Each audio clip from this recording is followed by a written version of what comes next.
Hello दोस्तों, तो कैसे हैं आप सभी लोग। आप लोगों का स्वागत है आज की नई वीडियो पर। और आज की वीडियो पर हम लोग बात करने वाले हैं कि जो उत्तर प्रदेश में जो होम गार्ड की वैकेंसी आने वाली थी, जो कि आप लोगों को लगभग चाल चौ यहाँ पे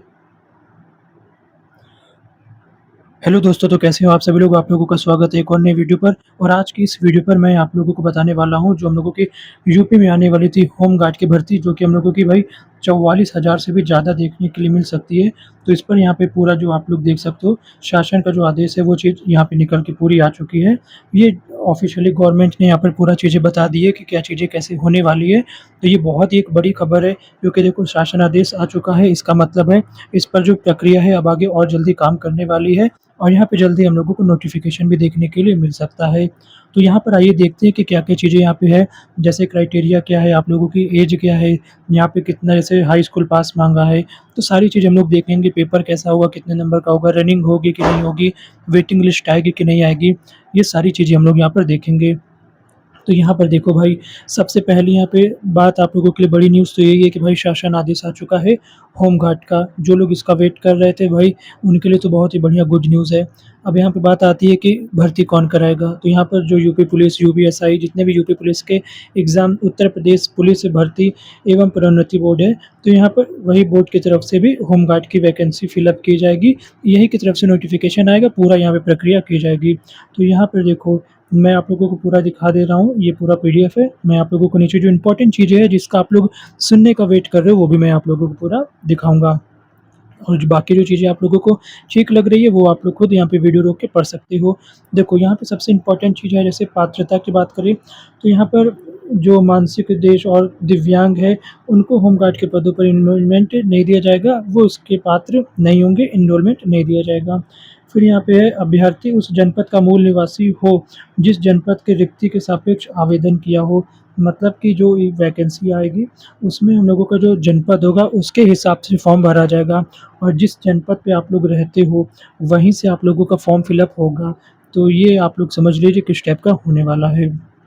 फिर यहाँ पे हम लोग नीचे आते हैं, तो यहाँ पे बताया गया है ड्यूटी भत्ता के बारे में। अब जैसे अलग-अलग जगह ड्यूटी लगेगी, तो होम गार्ड को काम के लिए बुलाए जाने पर शासन द्वारा समय-समय पर निर्धारित ड्यूटी भत्ता दिया जाएगा। तो मतलब कि जो भत्ता रहता है वो दिया जाएगा। नेक्स्ट यहाँ पे बात कर लेते हैं, ये आप लोग रिज़र्वेशन से रिलेटेड चीज़ें पढ़ सकते हो। बाकी यहाँ पे हम लोग नीचे आते हैं, ये सबसे इम्पोर्टेंट आ जाता है एजुकेशनल। यहाँ पे जो लोगों की क्वालिफ़िकेशन है कि कितनी आप लोगों की पढ़ाई माँगा है। तो केवल यहाँ पे मिनिमम आप लोगों को हाई स्कूल पास किया रहना चाहिए। 10वीं पास अगर आप लोग हो, तो यहाँ पे फॉर्म भर सकते हो। 10वीं कक्षा उत्तीर्ण अथवा उत्तर प्रदेश सरकार द्वारा मान्यता प्राप्त उसके समकक्ष, या तो सिर्फ जो समकक्ष जो होता है, अगर आप लोगों के पास वो सर्टिफ़िकेट है, तो यहाँ पर आप लोगों का काम बन जाएगा। फिर यहाँ पे नीचे आते हैं, यहाँ पे देखो आप लोगों को कुछ प्रेफ़रेंस, जैसे एनसीसी अगर आप लोगों ने किया है, तो यार एनसीसी वालों को इसमें फ़ायदा होने वाला है। देखो भाई, 100 नंबर का पेपर होगा, तो इसमें अगर आप लोगों के पास एनसीसी है, तो आप लोगों को क्या होगा, ये आप लोग यहाँ पे पूरा रीड कर सकते हो। जैसे आप लोगों के पास यहाँ पे सी प्रमाण पत्र है, तो 3 अंक मिलेगा, बी है, तो 2 अंक मिलेगा, और अगर ए है, तो यहाँ पे 1 अंक मिलेगा। और स्काउट एवं गाइड प्रमाण पत्र धारक को 1 अंक मिलेगा। अब यहाँ पे बात कर लेते हैं, नीचे आते हैं, ऐज की बात कर लेते हैं कि यार ऐज यहाँ पे क्या माँगी गई है। तो यहाँ पर देखो 18 मिनिमम और मैक्सिमम 30 वर्ष होनी चाहिए। हाँ, लेकिन आप लोग यहाँ पर देख सकते हो, जो हम लोगों के यूपी के मूल निवासी हैं, उनको यहाँ पर ऐज से रिलैक्सेशन मिलने वाला है। और ऐज यहाँ पे कैसे आप लोगों को देखने को मिलेगी, ये आप लोग अपना प्रूफ़ हाई स्कूल जो आप लोगों का रहेगा, जो आप लोग मार्कशीट लगाओगे, उसमें देखने के लिए मिल जाएगी।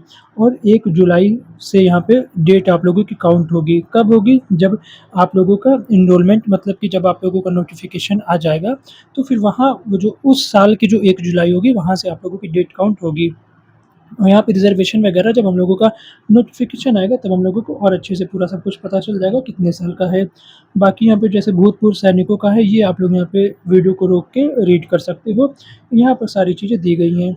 अब यहाँ पे नीचे बात कर लेते हैं, आवेदन शुल्क। कितना रुपए भाई फॉर्म भरने में लगेगा?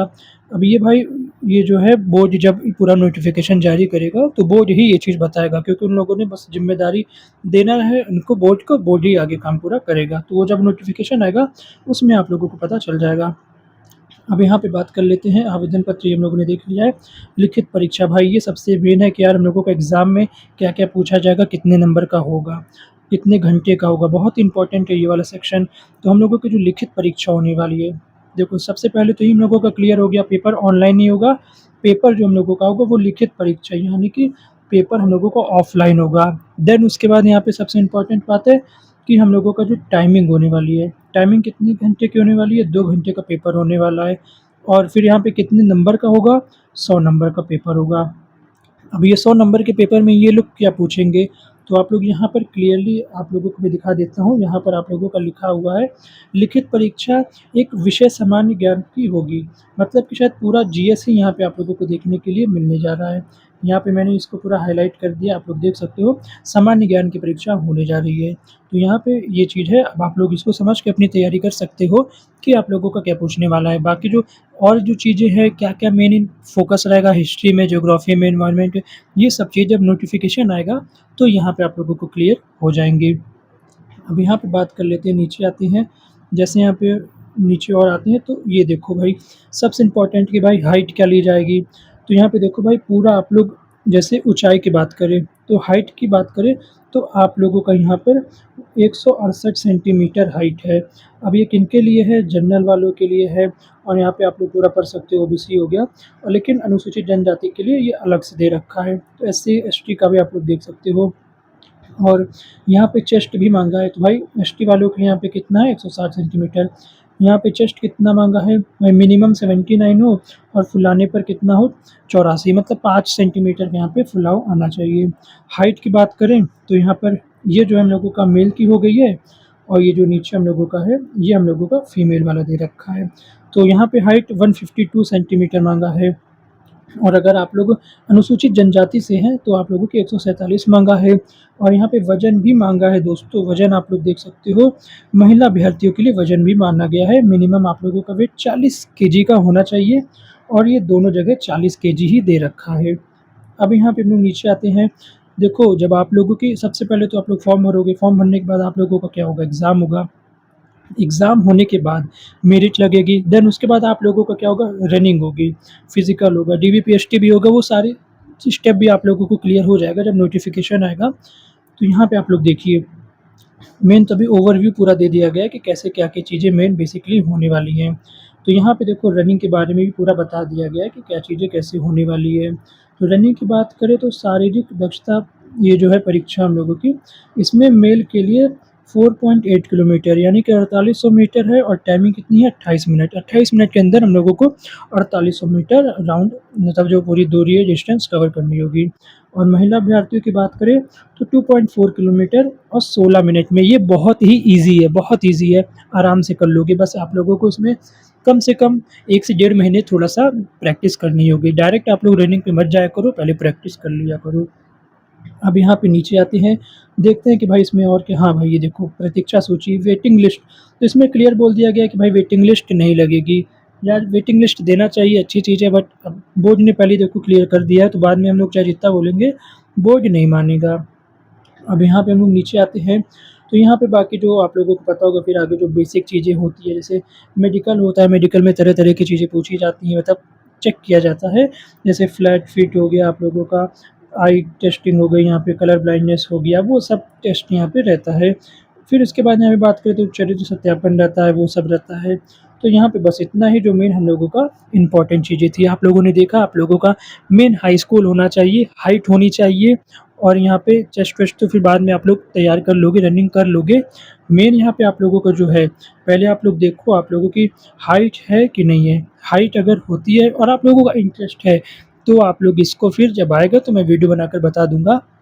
बाकी आप लोगों के पास कोई क्वेश्चन हो तो आप लोग यहाँ पे मुझसे पूछ सकते हो।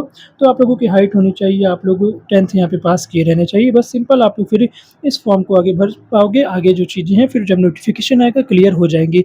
एग्ज़ाम पैटर्न आप लोगों ने सब कुछ समझ ही लिया है। कोई क्वेश्चन हो तो यार कमेंट कर देना, और अगर चैनल पर पहली बार हो तो यार चैनल को भी सब्सक्राइब कर लेना। मिलते हैं फिर आप लोगों से इसी तरह के नेक्स्ट वीडियो पर। वीडियो देखने के लिए बहुत-बहुत धन्यवाद।